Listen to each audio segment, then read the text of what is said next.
Astara tək düyünün, sitrus meyvələrinin vətəni deyil. Burada həm də yaxşı yeniyetmə, güclü güləşçilər var.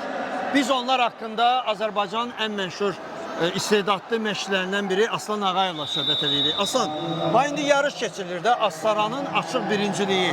Bu başqa yarışlarda nə ilə fərqlənir? Təşəkkürümü bildirirəm. Siz gəlib bizim bu turnirimizi işıqlandırdığınıza görə minnətdaram sizə.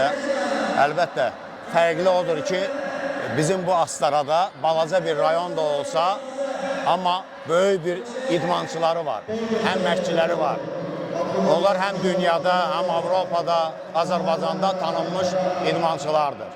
Əlbəttə, birinci növbədə özün vaxtı ilə Avropa çempionu və mükafatçısı, ondan əlavə Cəbrayıl Həsənovu qeyd edək, Əlabbas Rızazadəni qeyd edək, Əli Rəhimzadəni qeyd edək. Amma bu yeniyetmələrə baxanda adam biraz sevinir ki, maşallah, gələcəyimiz var. Həm qızlar yetişir, həm də oğlanlar. O haqda nə deyə bilərsiniz? Bugünkü gündə həqiqətdə də bizdə yeniyetmə güləşənlər, hətta deyim 13-15 yaşı güləşənlər həddindən artıq çoxalıb və inkişaf edir.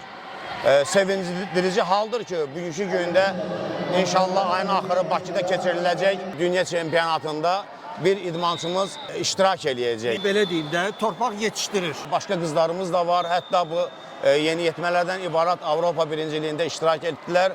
Əfsuslar olsun, medal olmadı, amma Azərbaycanı bizi təmsil etdilər. Camaat çox güləşi sevməklə yanaşı, çox belə necə deyim, canfəşan nazarkeşlik edir.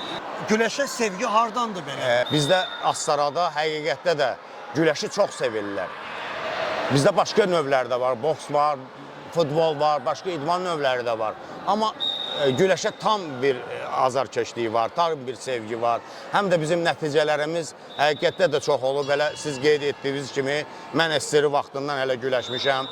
90-cı ildə dünya üçüncüsü olmuşam, Avropa çempionu olmuşam. Məndən sonra mənim yetişdirmələrim Cəbrayıl Həsənov, bizim olimpiya mükafatçımız, dünya mükafatçımız, dəfələrlə Avropa çempionu, Əlabbas Rızazadə, Avropa çempionu, Avropa ikincisi, olimpiya iştirakçısı, Əli Rəhimzadə, 4 qat Avropa mükafatçısı, Musa Ağayev, bu yaxınlarda Avropa U23-lərdə 3-cü yer, Ramil Heybətov, o da həmin yarışda Avropa U23-lərdə 3-cü yer tutub. Gələn həftə Bakıda keçiriləcək yeniyetmələrin birinciliyində Astaradan bizim bir qızımız da çıxış edəcək. Nuray Cəfərli 46 kiloda Azərbaycanı təmsil edəcək.